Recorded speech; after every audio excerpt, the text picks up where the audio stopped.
wondered what was out there in the night sky, stared up at the stars in the hopes of seeing something out of the ordinary? Have you heard unexplainable noises coming from a vacant room, or watched a shadow cross the wall in front of you?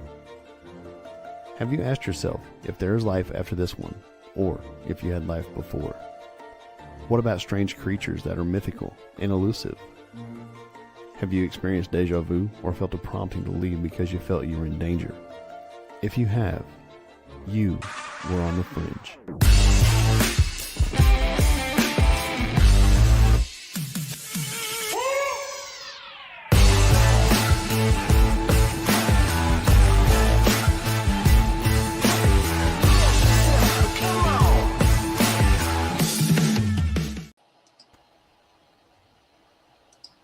Welcome to another episode of On the Fringe. I'm Mark.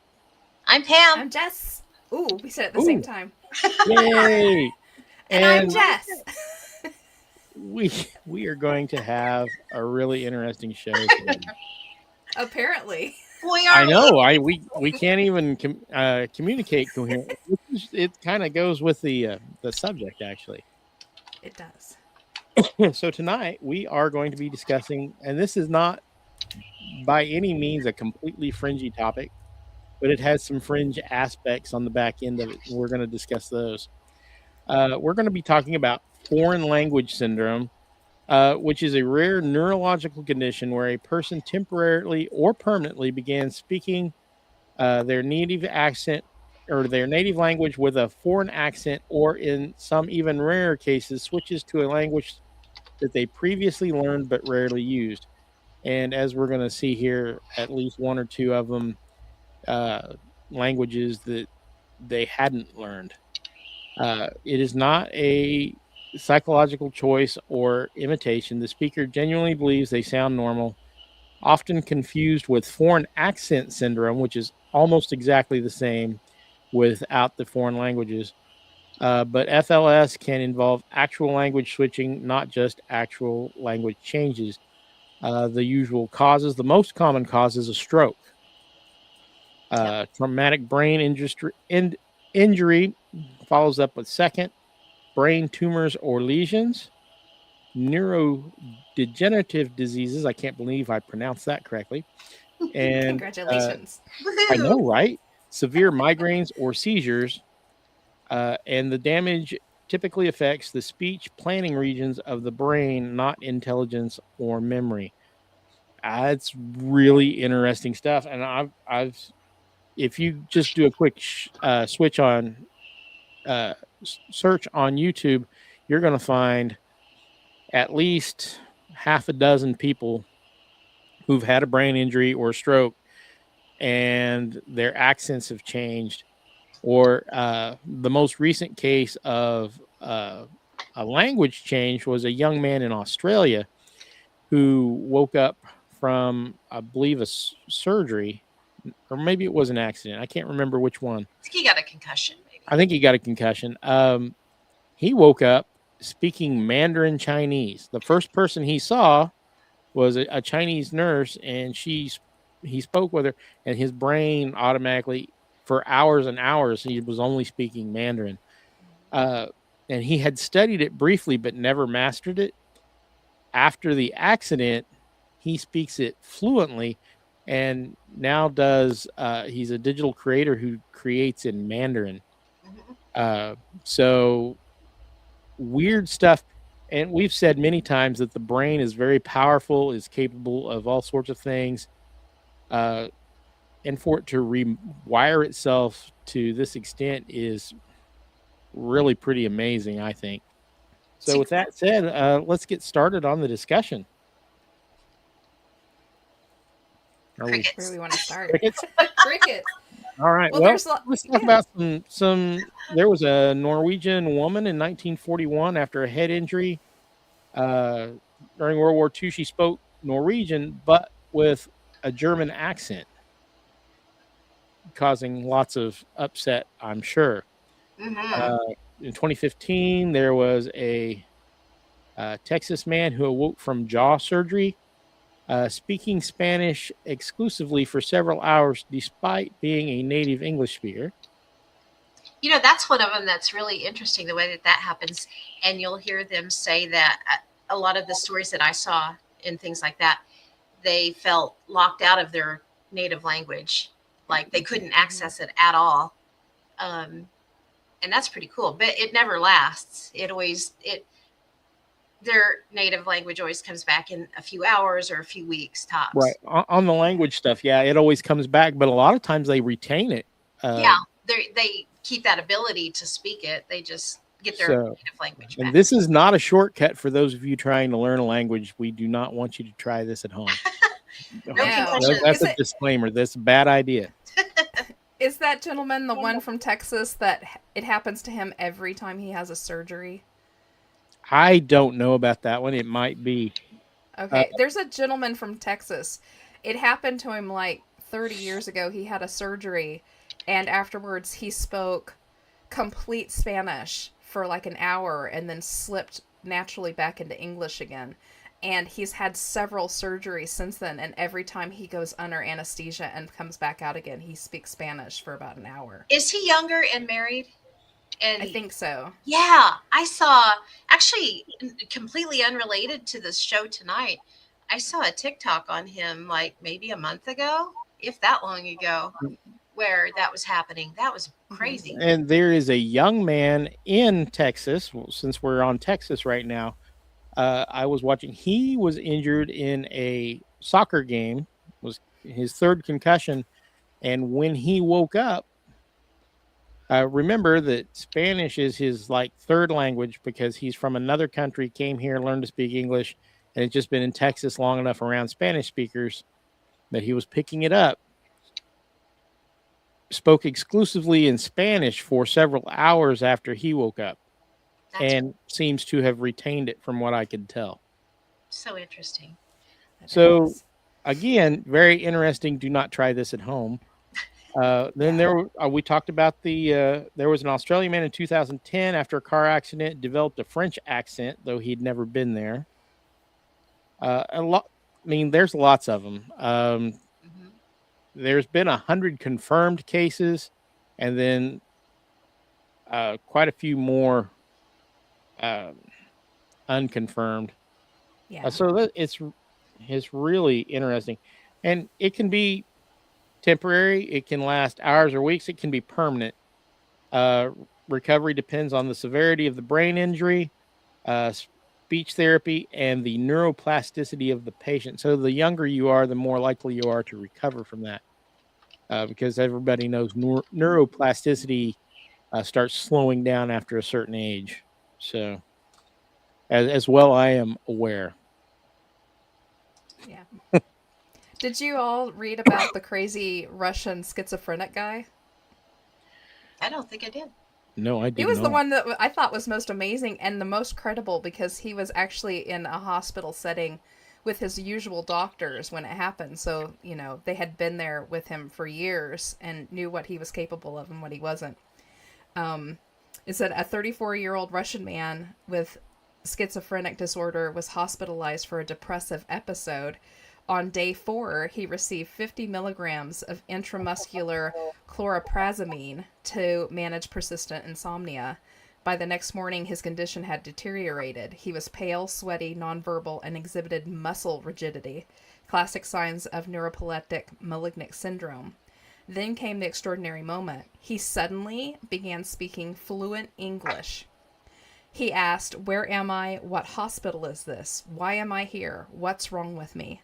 His speech was coherent, emotionally expressive, and grammatically correct, yet this man had never spoken English in real life. His exposure was limited to school textbooks and TV cartoons. He had never traveled abroad or engaged in English conversations. And the entire episode only lasted about 5 minutes. The patient then fell asleep again abruptly and then resumed his confused, non-communicative state. It's almost like a passing, traveling spirit jumped in for a moment and was like, yeah. Hey. I think that's one of the most interesting topics about this topic is like, how is it happening? Is it I know Pam's going to talk a lot about like demonic possession type of situations where they're coming through and talking. Mm-hmm. Is that a different entity? We're going Now, to talk a science little bit absolutely denies these, but yeah. We're going to talk a little bit about people speaking in different languages while they're under hypnosis. So maybe they're bringing up like a past life, perhaps. Yep. Or maybe they're in that hypnagogic state and there is something coming through using them to speak. Because we don't know exactly how hypnosis works completely. So We don't. Right. Really, we've all woken up in a hospital asking those questions. No joke. Yes. Sometimes I wake up in the morning asking, where am I and why am I here? As long as it's in English, you're good. Well, some of the fringe theories, which some of these I believe are actually hit a little closer than some of the scientific theories I've heard. Some complain that the brain injury unlocks linguistic residue from a past life. Sudden fluency or accent is framed as memory leak across incarnations.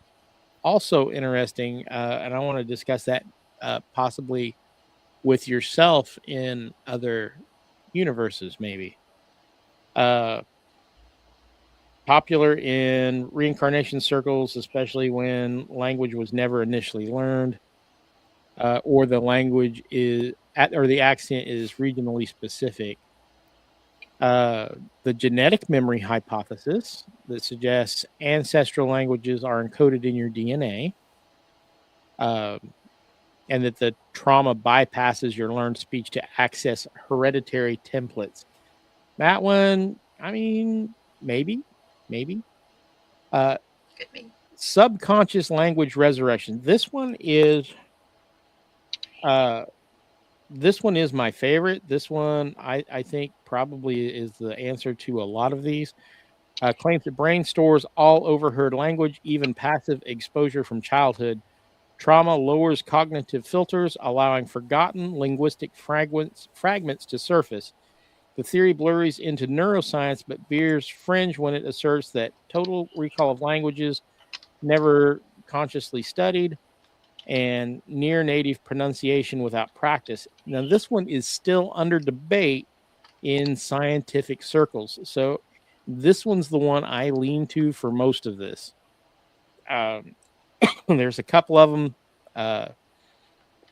that, like the past life or a link to yourself in another universe. I won't say yes or no on it, but I kind of lean like maybe that could happen. And that one right there, that's my main suspect for most of these. So I think the girls have a lot of stories for us that they've found. Yeah. If we're sticking with like just the really like big cases they've looked at, I don't know, did you guys find the one where the guy thought he was Matthew McConaughey? No, I did not. But that is freaking hilarious. Yeah. And the hilarious thing is that he was speaking French. So I don't know. Yeah. Okay, so what's up with Texas then? Because isn't Matthew McConaughey from Texas? He is. So yeah. I'm going to read this one, but I think the Matthew McConaughey side of it is really you getting to see the brain injury involved. Yeah. But with the language change, which is very, very strange. But I just thought it was funny that he thought he was Matthew McConaughey until he looked in the mirror. Was he sorely disappointed when he looked in the mirror? I think so, probably. Yeah. That probably hurt. His apartment was like, this isn't a multi-billion-dollar home. Yeah. No. So this happened in the UK. This happened in the UK in 2012. This guy's name was Rory Curtis. He was 25. He was a barber at the time. He was involved in a horrific car accident. His vehicle hit a semi-truck. And then 6 other cars piled on top of that wreckage. Firefighters fought for 40 minutes just to free him, and he was airlifted to a hospital. Doctors found Rory had suffered a brain hemorrhage. Blood vessels had burst, and blood was leaking into his brain. He was in a coma for 6 days. When he finally woke up, Rory started speaking fluent French with a perfect accent to boot. despite not having studied the language since he was in 9th grade. Rory was also convinced he was Hollywood actor Matthew McConaughey. Rory's parents were understandably stunned. When a nurse asked them which side of the family was French, they had to admit that none of them was. Rory quickly realized he wasn't McConaughey once he looked in the mirror. Thankfully, he made a great recovery and was allowed home just 2 months after the accident. And he was able to retain his new French-speaking ability. Interesting. And that I wonder is what something- all right is in French. You know, he said it. you know he did it. That is one thing that I've noticed is common in all of these is that even after they stopped speaking it exclusively, they've all retained the ability to speak it. So it's like that cognitive filter has been stripped away because and they learn to think in that language. So again, there's something there to study that might be useful to humans. I was half joking earlier before the show when I talked to the girls about I wonder what would happen if you introduced a little psilocybin into language training. Because it rewires the brain much like a traumatic brain injury, and usually those changes are permanent. They're using it if you use it to treat Alzheimer's early in it. It can completely halt the progress. So, I mean, it's something to consider. I mean, does a lot with the brain, and the brain is super powerful. Enzo found all right in French. Oh, God. That's funny. I'm not even going to try because I'll just completely massacre it. I'm sure it doesn't come off with quite the flair that it does in No. English. Duckcord. Is that what it is? Duckcord? Duckcord? Pretty sure that's not how they say it. Sounds like duck cord. What's a duck cord? I don't know. I'm not sure I want to know. Oh my goodness. So we could also, I was trying to see if I had any that we hadn't kind of just gone over. I actually pulled up a listing of all the major cases that they've looked at since 1999. And there's some crazy stuff that happened. There was one who, there was an American who could suddenly speak Spanish, and it was after he had been given glucose. Interesting. Yeah. There was an American who went from English to full Hindi. Wow. And it was, actually it was a she. It was when she was being induced for labor. Huh. Yeah, there's one that went from full Czech to English, and that was after they gave him, he was underneath the anesthesia where you have to have a secondary one to be brought up out of it, and when they gave him the secondary one is when he slipped into it. It's almost there's like one they floated away for a moment, you know? Yeah. Seriously. There's one went from Turkish to full English, and they were given the same stuff that post anesthesia shot. English to Spanish, English to French, English to Spanish, Italian to French, English to Norwegian, Dutch to English, Serbian to English. Now, if those are completely two different kinds of languages right there. Oh, yeah. Yeah. Yeah. Darn yeah, it. he was being giving treatments for drugs, I believe. For Oh, wow. narcotics. Again, mind-altering substance there. Yeah, you're right, Mark. It's Yeah. almost like something's opened a doorway or you know. I think it would be a very interesting and possibly life-changing field of study. I mean, I'm not saying experiment on people or anything, but I mean, If it can happen on accident, it can happen on purpose. Pull Enzo's comment up. That's interesting. Enzo said, I had a friend who was blackout drunk at a party and was speaking conversational Arabic with my friend's wife, who's from Saudi Arabia. He had no recall of it or knew any Arabic words afterwards. That's cool. Wow. I think you've told us that story before. I think that if he'd been exposed to it enough, his subconscious may have picked up enough for him to have those conversations. I'll tell you a little story about me. It's not about language. And I'm going to go back in time a little bit. I got really, really drunk at a party one time. I know it's hard to believe, right? And we've never heard a story like that about you, Mark. I know, right? I swam across the river. Oh, God. And I don't know how to swim. I've never learned. I don't know. But I swam across the river while I was 3 sheets to the wind.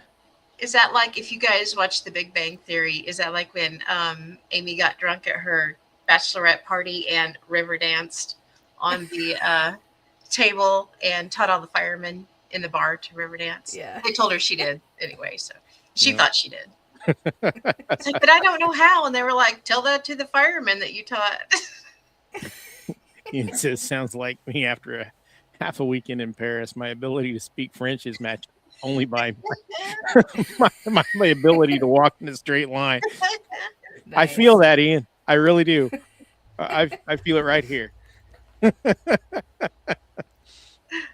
So, I mean, when you're in a mind-altered state, you can do sometimes things that you couldn't do before, and you cannot do a lot of things that you're used to doing. Enzo said DWI, Mark, diving while intoxicated. I mean, it happened. I don't know. I'm thinking College was wild, guys. College was wild. If we all take a trip to Europe, we need to grab Ian because he sounds like he's a lot of fun.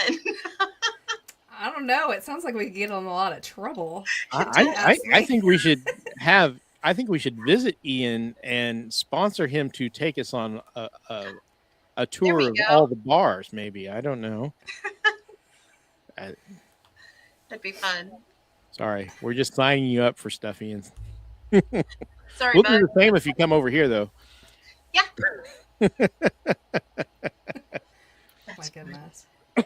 Okay, so we've kind of gone through like the medical ones, like medically induced ones. So let's move into like the more like fringy side of things.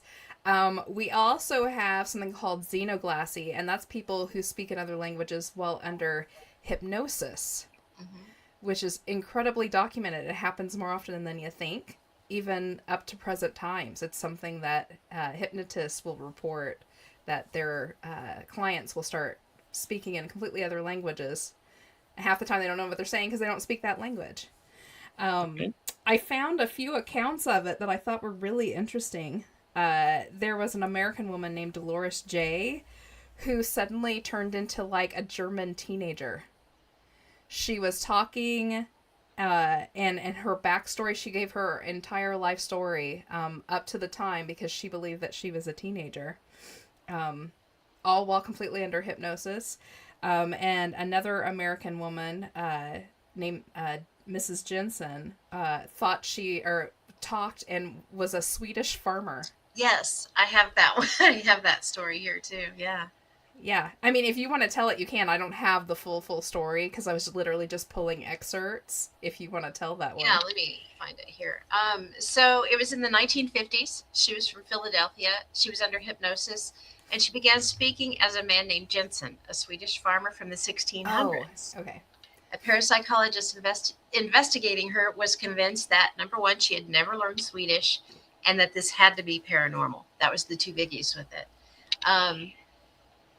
She had what linguists looked into the recordings, and they did kind of not buy the whole thing, but she did have 60 spontaneous words.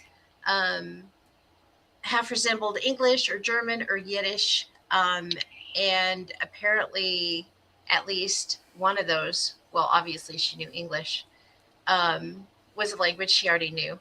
And they critiqued the fact that her answers were only 1 or 2 words.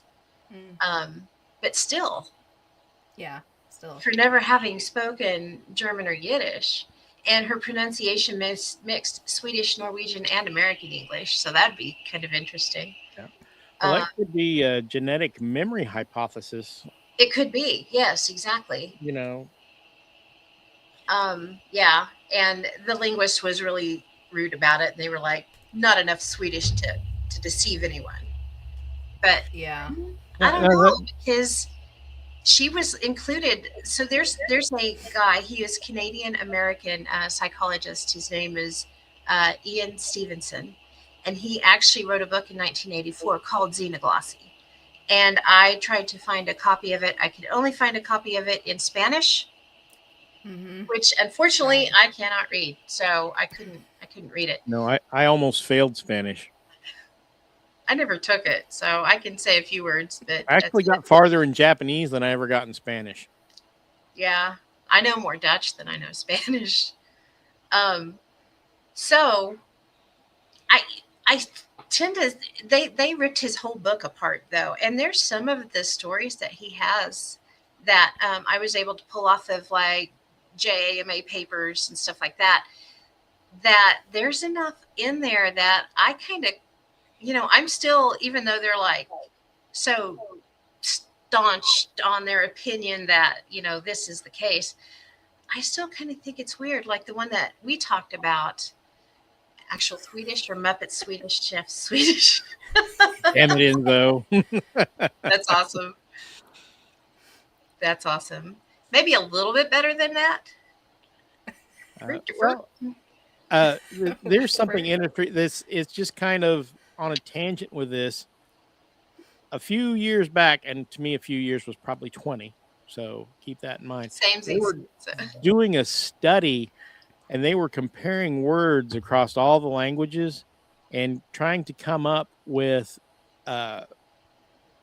words they all came from. And they were like word. Root words, and that were the same in all the languages around the world, and they were actually making some pretty good headway. The goal was to be able to tell a story in those words that almost anybody around the world could understand because it used those root words.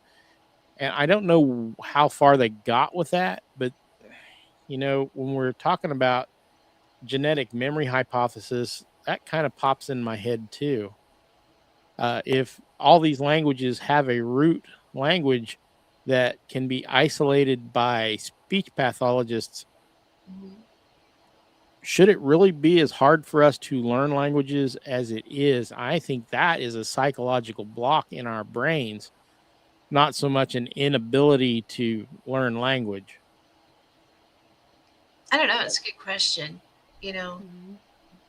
There's always been the question of what was the original one, all encompassing language, but I don't know how you would ever point that out. I know one I don't remember his credentials, but he tried to say that it had to be Dutch because the words were so short, and he was running on the assumption that words would have been not long in the beginning.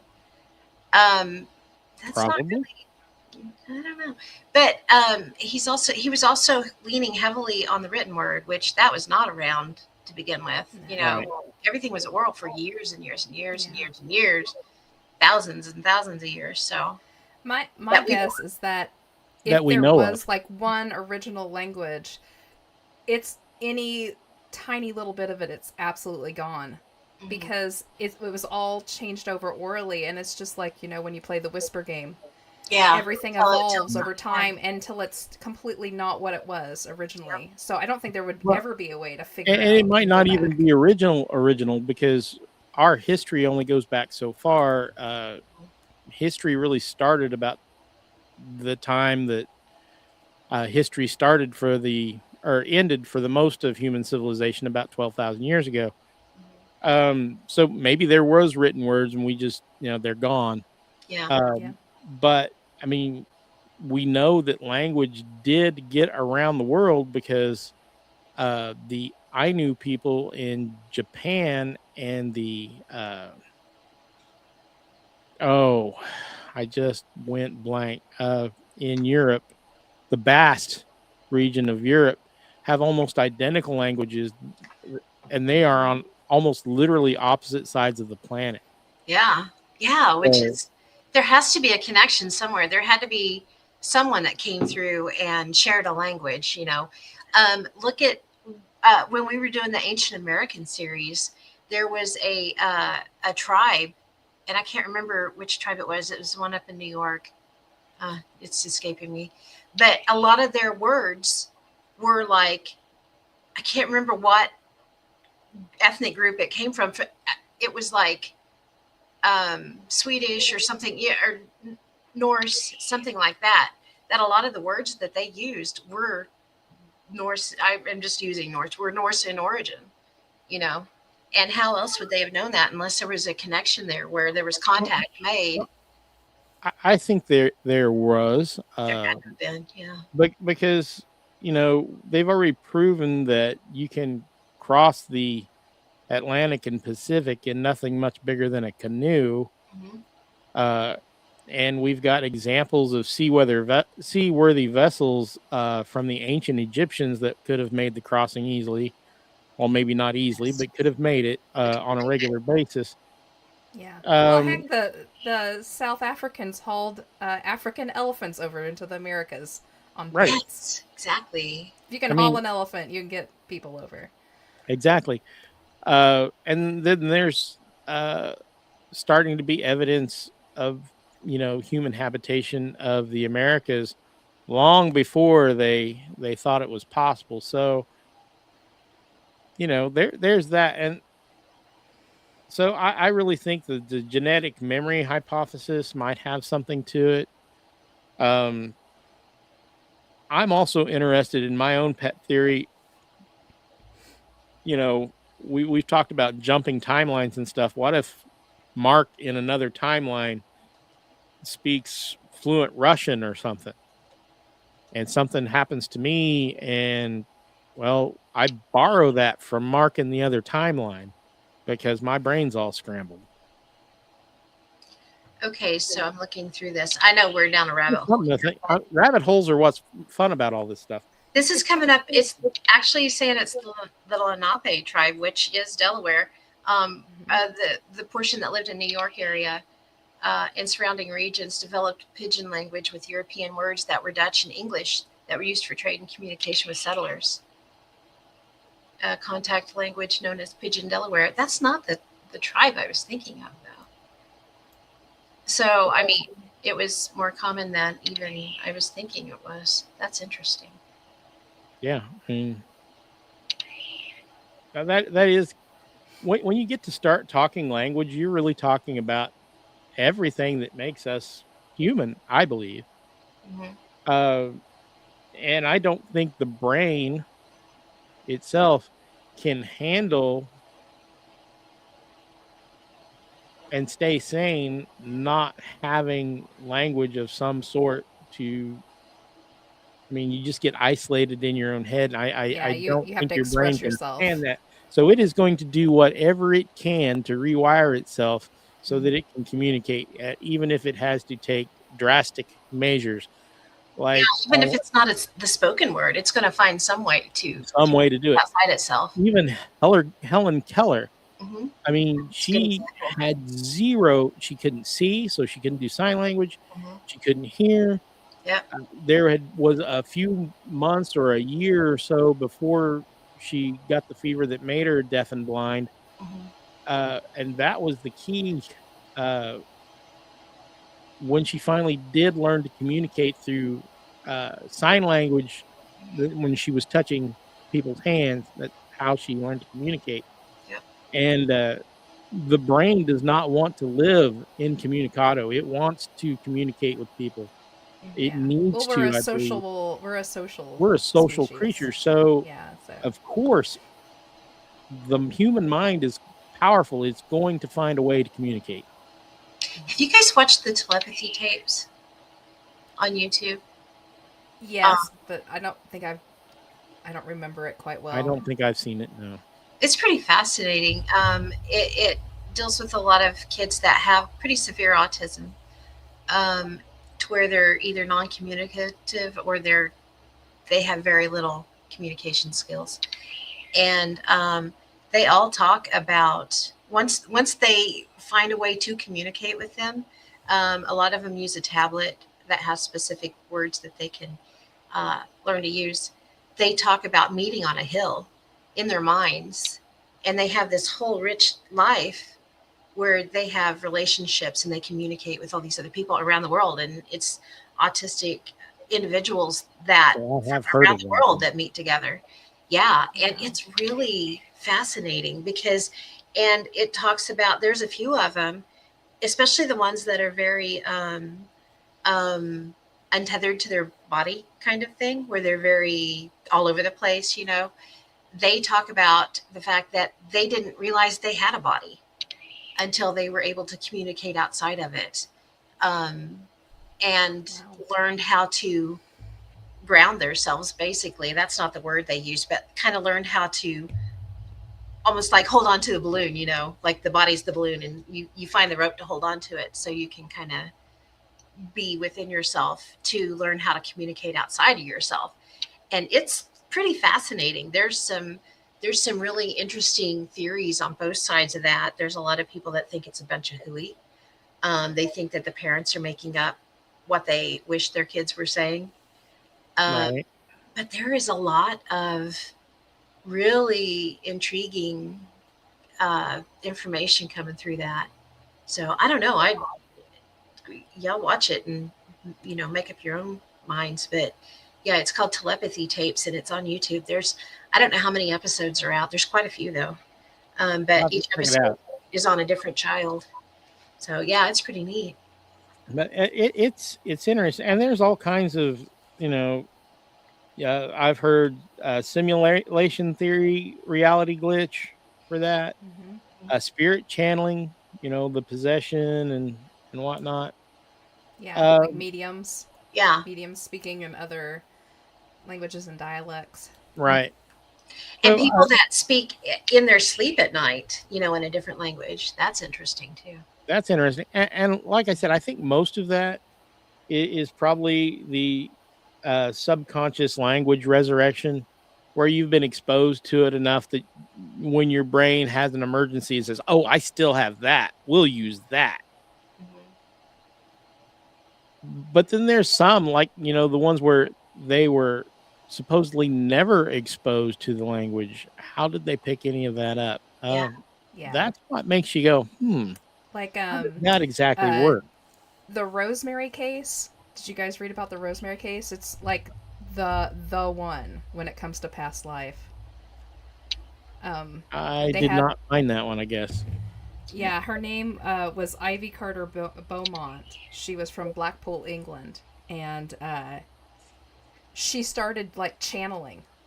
She wasn't a psychic or anything like that. She just one day just started channeling this Babylonian princess speaking in full Egyptian dialect. And she went on for weeks. She would fall in and out of it, and they brought someone in who could interpret ancient Egyptian. And she told a full story about her life and coming into Egypt and what she did there and her day-to-day activities. And she fell out of it just as quickly. She did it for a few weeks, got really big, and then it just fell away. And actually, the gentleman who wrote, you'd said his name, Pam, I can't remember his name. He wrote the book on... Ian Stevenson. Yeah, he did a case study on her, and they just ripped him a new one for even touching it. They were like, oh, it was obviously faked, but she was seen by, thousands of people, and many people who were quite capable of understanding, that Egyptian dialect. And how, I think she was like 9 at the time. Just a little girl from Blackpool, England. Like she How would she have learned ancient Egyptian or Babylonian or whatever? and learned it Been able beyond, to just a like- conversational level. Well, I mean, and being able to like tell a full, well-rounded story about her day-to-day life there, you know, like no 9-year-old girl can even conceive of it, let alone be able to fake her way through it. She would have Most had to of been them are a barely able to do genius. that in their native language. Right. Yeah. I mean, But what they're going to say, it's going to, you know, even if they did, it would be like, well, I guess it that'd be a would fourth mirror grader. what they do in their day-to-day life, most likely, you know, Yeah. very Right. closely anyway. So, but like the question is was she channeling this? Was she working in like a medium capacity, or was she something like it was a reincarnation type thing where she was Yeah. suddenly open to this past life?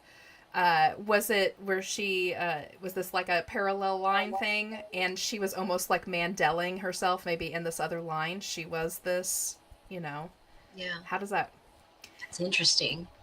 Yeah, I don't. It is interesting, and a lot of the science about it doesn't really want to talk about it, which is strange to me. Why they wouldn't want to talk about it? They say, "Oh yeah, it happens," and then that's basically all, and then they poo poo on everything else. That's interesting. Ian said Blackpool is a seaside town, lots of gypsy connections and fortune tellers around there. Maybe something there. Maybe. I mean, that could That's be. interesting. Yeah, that is I don't interesting. know. I might write her name down and maybe do a little segment on it sometime on one of the podcasts or something, because I thought it was there was way more to it than that. Of course, it's Yeah. a huge case, you know, with books written on it. Right. We did have that one case that we were talking about backstage too. It was on Xenoglossy. It was one that was studied by Ian Stevenson, and it was a set. This is an interesting one that ended up being false. It was a set of Norwegian triplets that were thought to be speaking Finnish among themselves, and it turned out they had developed a private language understandable only by them. But there was a young man, and he was under hypnosis. So we've got the whole hypnosis thing again. And he spoke and then wrote some words in Oscan, Oscan, I may be pronouncing it wrong, an extinct language of southern Italy. Upon investigation, it was found that he had taken the passage from a book that lay open on a library table within his view, although he was not consciously aware of having seen it. And that's the one where I was like, you know, he's across the room, because I read a deeper story than what that one was. He was across the room from the book, so it wasn't. I mean, it was within his view, but it wasn't like it would be like from, you know, the little guy sitting on Jess's shelf behind her is within my view, but I couldn't read what's on him. You know, it would be that kind of thing. So I Well, mean, here's that's a question for you. If like some people believe that we have like guardian angels, or you know, somebody with us who's always trying to help us or feed us information, whether we realize it or not, is something like that happening there? Was his other person feeding him maybe. what was out of the book? Because I think this topic is super fringy, because it could go a multitude of ways, and all of them very weird. Mhm. I think it's interesting. The fact that it's not discounted completely by science doesn't mean that science doesn't ignore it, because it's not a huge amount of people that's ever been actually diagnosed, but there's a lot more people they suspect have suffered from it. Mhm. Because unless you're there to record it, they're not going to diagnose it. Yeah. You know. Well, the medical community itself is completely torn on the topic. If you just Google it, just go on and just Google it, you'll find like there'll be like some case studies on the scientific view of it, and then the next one will be it's complete hokum. These people could already speak this language, and they just started using it because they had a brain injury. Mhm. And when it went away, you know, it's not a real thing. And then the next one is another case study by some scientific journal. So even the medical community can't come to They can't. an understanding on it. They're not. It almost feels like they're not willing to really dig into it either. Now, I will admit some of these fringe theories are pretty damn far out there. They are, for sure. Some of There's them, a few of them. It's like, oh, some of them I gotta go, maybe. You know, Yeah. It's like we should anything, let- there may be a grain of truth in it, Yeah. Pam dabbled a little bit in like the demonic possession type of stuff. I think we should dig into that just a little bit because that's something I else did. altogether too. I did. And there was some really interesting things that popped up. I've got a couple of books I was going to reference here. Experiences of the Paranormal, Real Conversations with Demon. It's by a guy named Terry Fox. He's out of Oklahoma, Arkansas, Texas area. But in here, he talks about the fact of how to discern paranormal activity was what this particular part is on. But he talks about the fact that there's clear signs, such as if a 12-year-old can suddenly speak 3 languages he never learned, that is a sign of demonic possession. A demon has been around long enough and has knowledge that the person themselves has never learned. We've been doing exorcisms in multiple cases where when we start reading scripture, the demon will ask, would you like for us to read that back to you in Latin? And, they can do it, which is really cool. And then I pulled... Scary. It's extremely scary. I've got it listed here as the temporary spirit overlay theory. Yeah. Oh, Yeah. There you go. And that very well could be kind of like we were talking about if someone is displaced through anesthesia, not quite in their body. What if something passing by just hopped in long enough to speak through them? Yeah. Yeah, just like I was talking about, while people are under hypnosis, are they in such a state that something else can take over for a little bit? Absolutely. Or maybe they don't take them over, but maybe they become the mouthpiece. Yeah. Yes. Just like a recorder we use, in an investigation. You don't hear anything at the time, but when you play it back, there it is. Are they using that person under hypnosis as their mouthpiece? Right. And then this story, this is the only other one I'm going to bring up because I'm bringing up the 2 coolest that I found. This is out of Real Ghosts, Restless Spirits, and Haunted Places by Brad Steiger. And you can tell I've used this for a bunch of different shows, for a bunch of different things. If you like paranormal weirdness or anything, you should have that book. Definitely. And it's big too. It's got some really, really good stuff in it. So this is under Possessed by Spirits for 26 years. And this is about a girl. She was 14, I believe, when the possession started. She's in her 40s when they finally did the exorcisms on her. And so basically she was a woman who had never gotten past the 8th grade, but she could give a literal translation of Latin prayers, and which is pretty fascinating. And a demon came through, and was conversing with the exorcist. But the interesting part was it wasn't just in English. It was conversing in German, Latin, and English. And the demon's command of each language was so perfect that he took great delight in correcting Father Reisinger whenever he mispronounced a word. So that's pretty cool. Is it cool? No, not really. It's scary as hell. But it's fascinating because you've got, again, it's a woman who had less than an 8th grade education and was not, exposed to these languages in any way, shape, or form that could give her the ability to translate these prayers into these 3 different languages. So it's pretty wild stuff. But yeah, it's very interesting. There was one other book I pulled from. It's Hunting Demons by Sylvia Schultz. It had didn't have a lot. I didn't find a lot in hers. I actually got interested because when I'm going through it, I started hitting a bunch of stuff on the gin. So I started getting sidetracked big time. So I had to put the book down. Let's see. And it was talking about the difference between mental illness as opposed to a possession.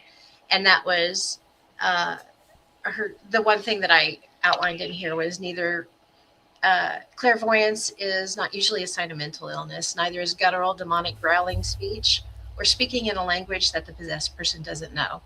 If these signs are present, a psychiatrist has every right to call for a priest, and the priest can be pretty sure he is dealing with a case of a true demonic possession. So, again, I don't know. Well, and then you get into suppressed alternate identity theory, where a person is sane, but they have suppressed an alternate identity, and that identity comes through speaking another language. And that's an interesting thought, Mark, because that one girl that was supposedly possessed from the age of 14 through 40, she was really treated horribly by her father, and probably could have suffered from a split personality because it was bad. It was horrific treatment. So, well, this theory basically says you have claims a latent identity tied to another language becomes dominant after trauma. So you're not running around with multiple personalities, multiple personalities, but the brain triggers one that could have come out. Yeah. Ian said, surely no person of science is going to be recommending a religious intervention, right? Yeah, that'd be like that'd be a quick way to end your career or get your life in the scientific community for sure. This they're one, they're doing it quietly. This one persists in pop psychology. I don't think it's a bad idea to look into. I mean, I really feel like some of this should be looked into more than it is. I know there's not a lot of cases, but I am sure most of these people would volunteer to, answer questions or what have you. Because most of them, I was watching a lady in Texas who she went in for some kind of surgery. I think when she woke up, she was speaking in a British accent. Yeah. And she is quite upset about that.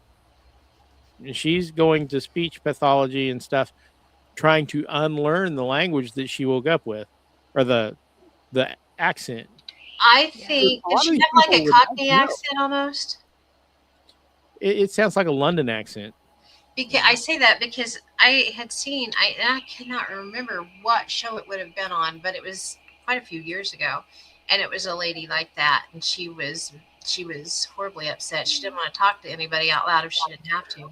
I think I saw that one. She's an older lady now. This one is a young woman with small kids in Texas. She's probably no more than 35 at the oldest. And she's quite upset, and she's actively working to eliminate that accent. But like I said, a lot of these people would volunteer to study the phenomenon. But it seems like they're not interested in studying it. I mean, I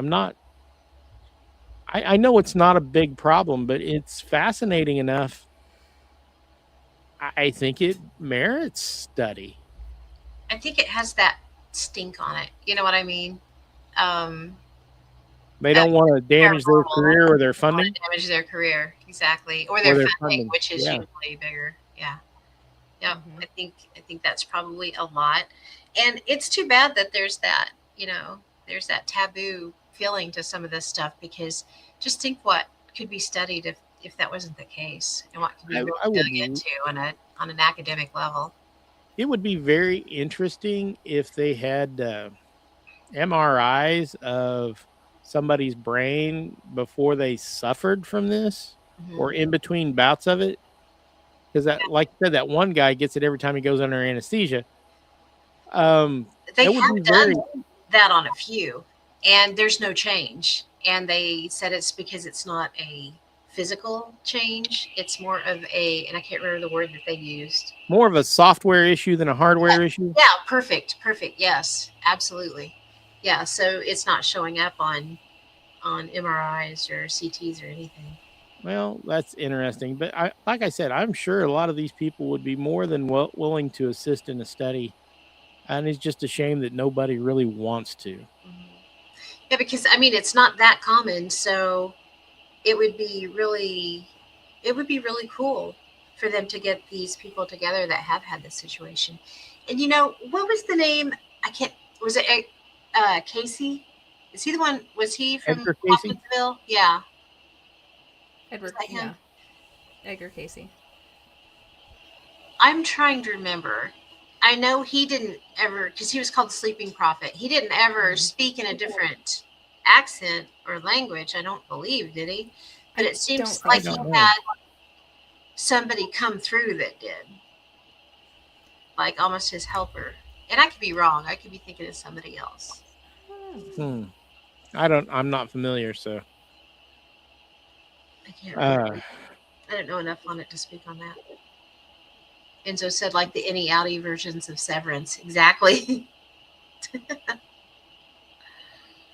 So I mean, I definitely recommend. It's true.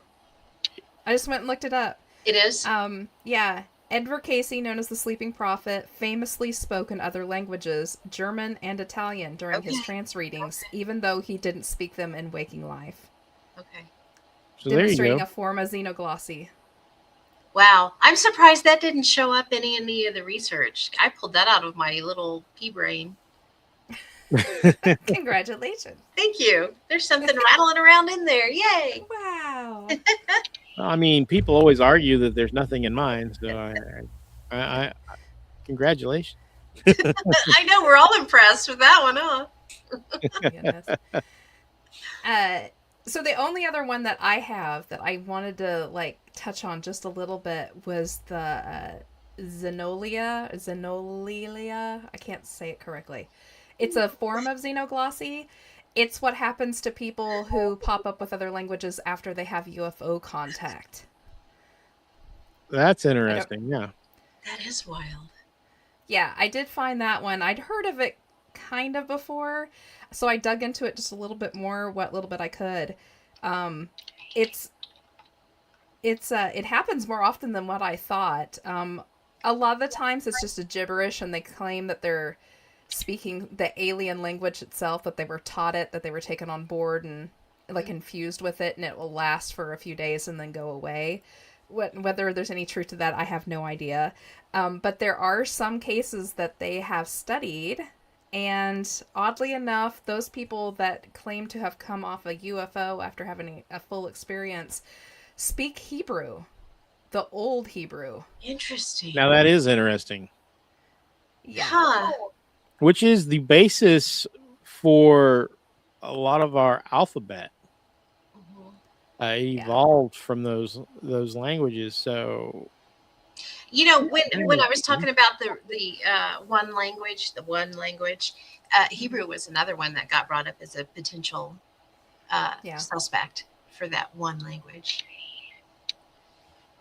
Ian said you might argue Aleister Crowley did that when he was conversing with his holy guardian spirit during his time in Cairo and dictating the book of the law. Yeah, that's a good point. Who knows? It's a fascinating subject. Yay!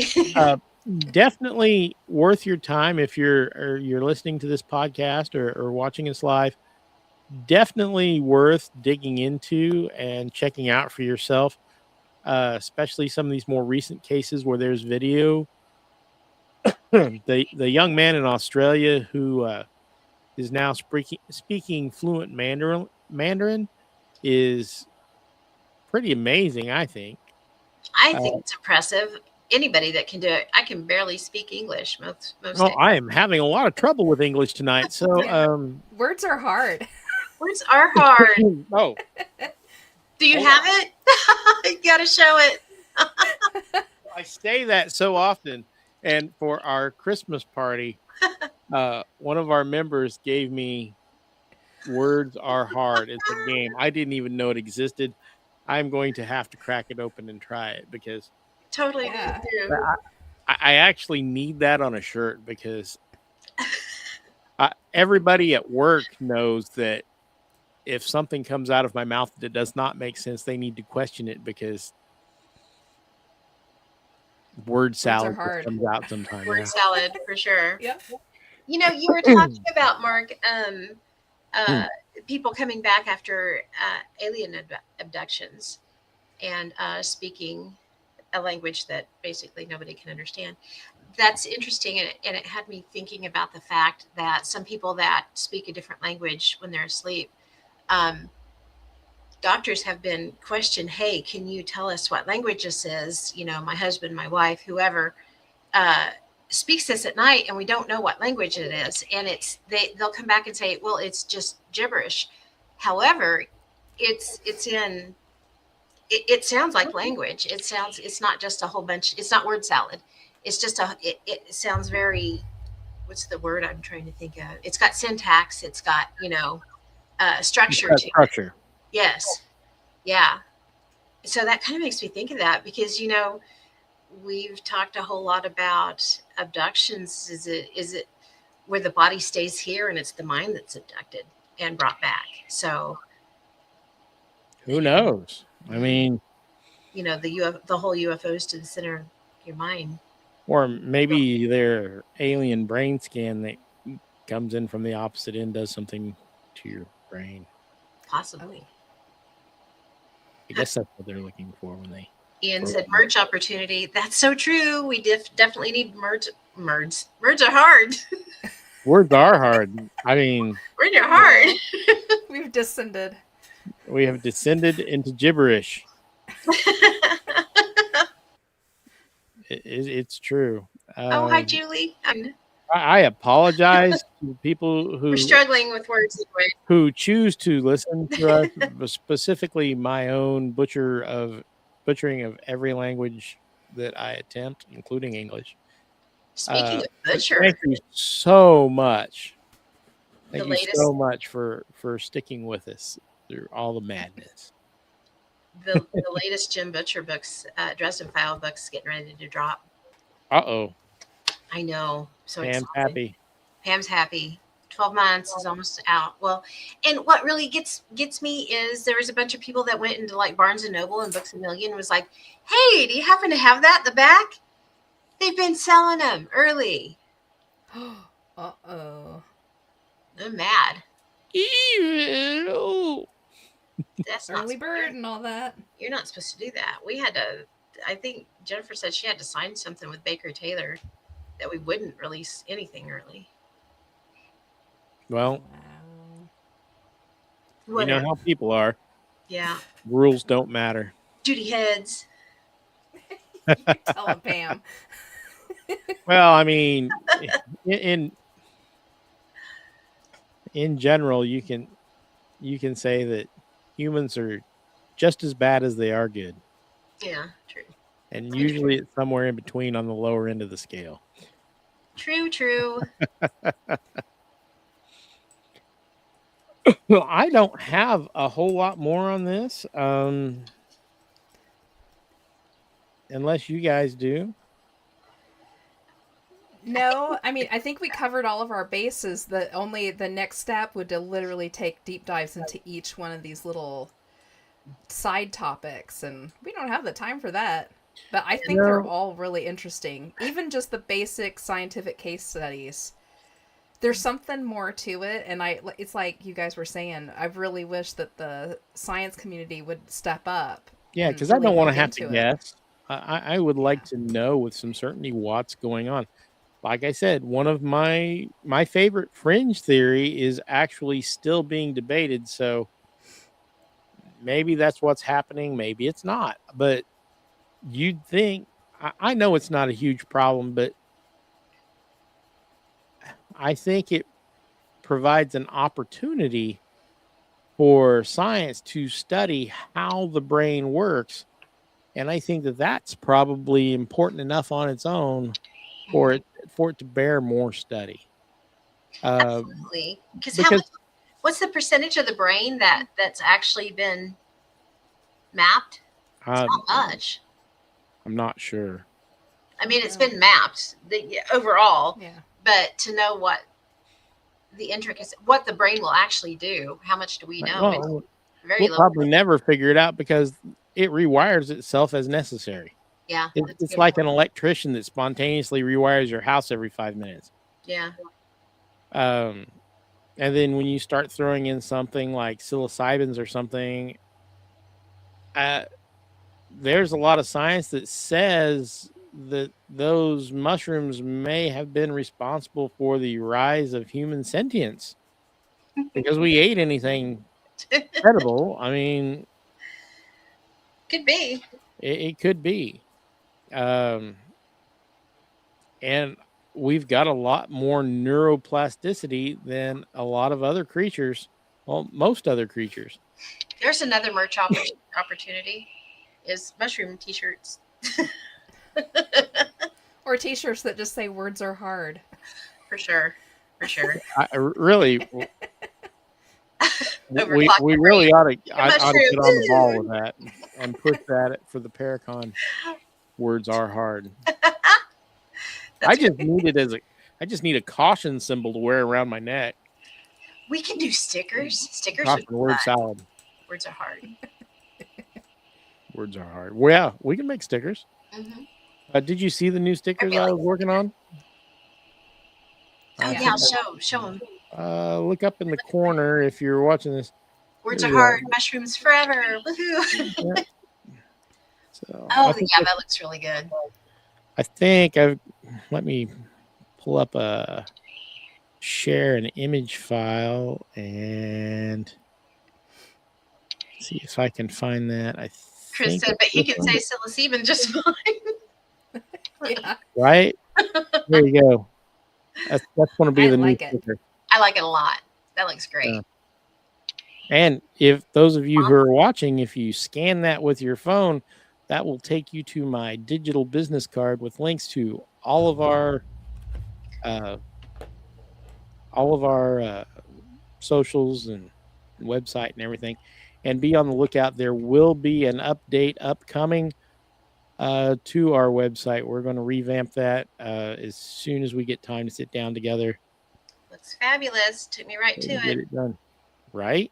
Me too. Yay! Yay! So that's a dual purpose sticker. Not only is it cool and exciting, it's also a business card. Very cool. Very cool. Thinking outside the box these days. So, or maybe I'm inside the box and I'm just catching up. No, you're doing good. You're doing good. All right, folks. Well, I don't really have anything else. If you girls are good, we'll just wrap it up right here. Okay. Oh, make sure to catch us on Bordertown Strange next Wednesday at 7 p.m. Central, because we're going to do it's our 50th show, and we're going to have Mark on and Enzo and psychic medium Christy Campbell, and we're going to do like a year in review. We're going to talk about last year and all the craziness that went down, and then we're going to give everybody a sneak peek for season 3 and all the stuff we have planned coming up. And we're just going to have fun and just have a good time. So join us then. Yeah. It'll be fun. Yesterday we were like, we hit 15. That means we have staying power. Yeah. The statistics say if you can get through 15 episodes, then most podcasts don't make it past 15. If you make it past 15, you've made an accomplishment. Yay. We've doubled that. 50 is big. I don't even know how many that I have right now. You got a bunch. I got a bunch. And we didn't start it out labeling them by season and episode number. I suppose I could go through them manually and do that. I might have to do that one of these days when I'm really bored. But I think we've probably got close to 200. Oh, I'm sure. Yeah. So we've been putting out. Because you're on your 5th year. Is that right? We started in 2019. Oh, 7th year. Wow. So we've been. That's awesome. Yeah, late August, I think, of 2019, maybe. Nice. Because we had been doing it a while when COVID hit. So. Dang. Yeah. Very cool. They weren't even live when they first started doing it. They were No, we were meeting at Phil's house and recording just audio recording it. and That's wild. posting it up. Yeah. That's wild. So we've come a long ways. Yeah, come a long way, baby. I mean, Oh, and did you talk about your public profile? oh yes. So those of you who are looking for me on Facebook, I know a lot of people have been hitting an old profile of mine that I wrote when I was trying to write books. I have revived that one, and that is going forward. That is going to be my public profile. My personal profile is private for everybody but people who are on my friends list. So if you're my friend, you'll still be able to see me, but I won't be clogging it up with so much content and stuff that's going to go out on my new public profile. You can find links to that on the What If Tomorrow media page and SEK Bordertown Paranormal page. So give that a like and a share. And on that profile, it's got links to all of our socials, so you can go there and like and share that. And while we're talking about socials, I've got a ticker running across the bottom. If you go to x.com WIT on the fringe, give us a like and a share there. So far, I've only got like 2 people following me, and one of them is the show. So, Nice. and I am now Somebody, woohoo! I am now streaming to Facebook, YouTube, and X, and I have a verified profile on X. So get on there, give us a like. You can watch the show and try to make it easier for everybody to find us. Yeah.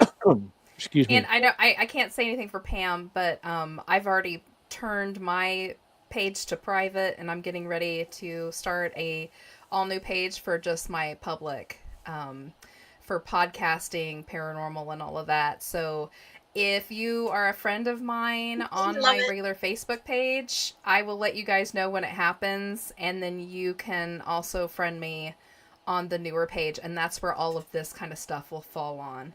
In fact, I'm still contemplating if I want to put it underneath notebooks instead of just my regular. That's fine. Or like tag my name after it.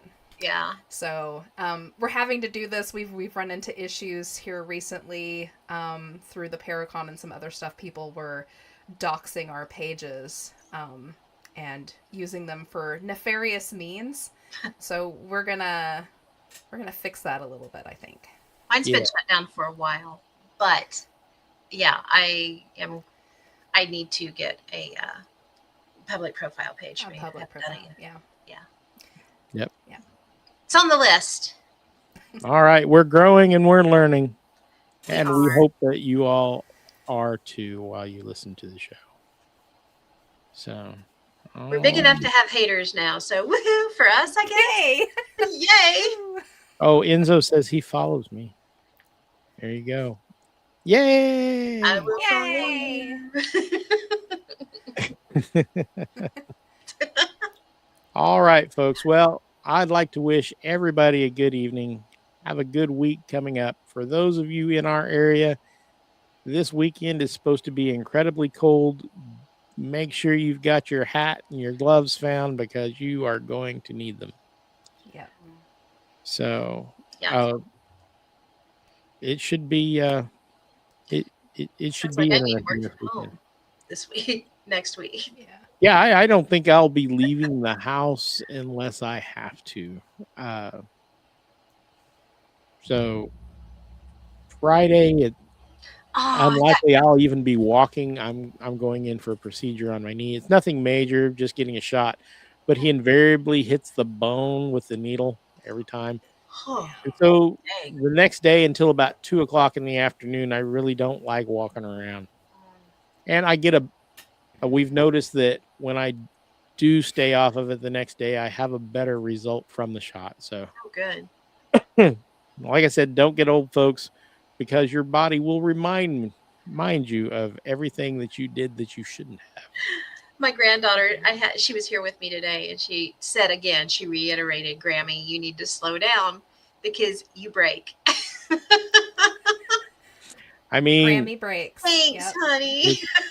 well, we have threatened to roll you in bubble wrap before allowing you out of the house. I can't argue. I mean, look what I'm sitting in. I can't argue.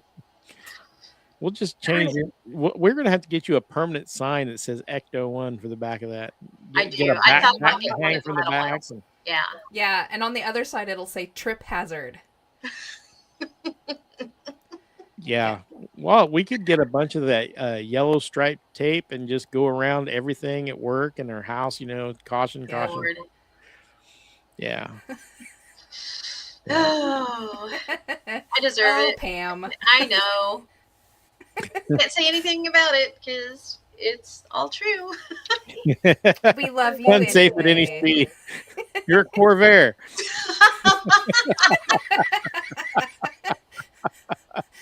That's so great. I used to own a 1964 Corvair. I loved it. I need that. I need to. You know how you have the tagline on Facebook? Mm-hmm. That would be a good one to use. Right now, mine says some assembly required. Well, I mean, next time you come on here, you're going to have a tag. You might have it before we get off here. Oh, no. Yeah, I think so. Lord. Well, everybody send good vibes. I go to the prosthetist. I can't even say prosthetist. It's on there now. Yay! Woohoo! It's actually perfect. It is. Go to the prosthetist tomorrow, so hopefully he'll get me adjusted a little bit. I'm going to do a little bit better in physical therapy, so yay. Hey, we got a picture of her yesterday standing. Yes. Leaning on the wall, pretending to stand. But I was upright. It's the tripod theory, and yeah. If you look to Scotty standing next to me, he's like planted. Like, because he was like, if you fall, just fall my way and I'll stop you. So if you look at him, he's like this, and he's just his feet are planted. He was ready. He was going to take one for the team. All right, folks. Well, everybody have a good evening. Thank you for stopping by and listening to our madness. And please give this a consider. This would be a fun subject to look into when you've got some time to play around on the internet. Because the theories, as you can tell, the theories go from one end of the spectrum to the other, and everywhere in between. So They do. And the main thing is nobody really knows because it's just very rare. And so therefore there's not a lot of money in studying it, which is what I believe it comes down into. This guy, Terry Fox, that wrote the Experiences of the Paranormal, the Real Conversations with Demons, he's actually going to be on the Amok podcast in about a month. So I got him roped into coming on to hang out with us. So could be interesting. All right. Well, thanks everybody for visiting with us, and we will see you for this show in 2 weeks. Next week, we'll be back on Monday for What If Tomorrow. I'm not sure of the subject at this time, but I'm sure that we're going to be talking some current events as well as whatever subject. So be here for that. A week from Wednesday, come see us at Bordertown Strange for the 50th 50th show celebration for Bordertown Strange, and I guarantee you that it's going to be fun. It will be. Yeah, it's going to be absolute madness, probably. We're all just squirrely enough. It's always fun. It's always a good time. Right. Fun will be had. Hopefully the police won't be called. There we go. All right. Well, good night, everybody. Good night. Good night.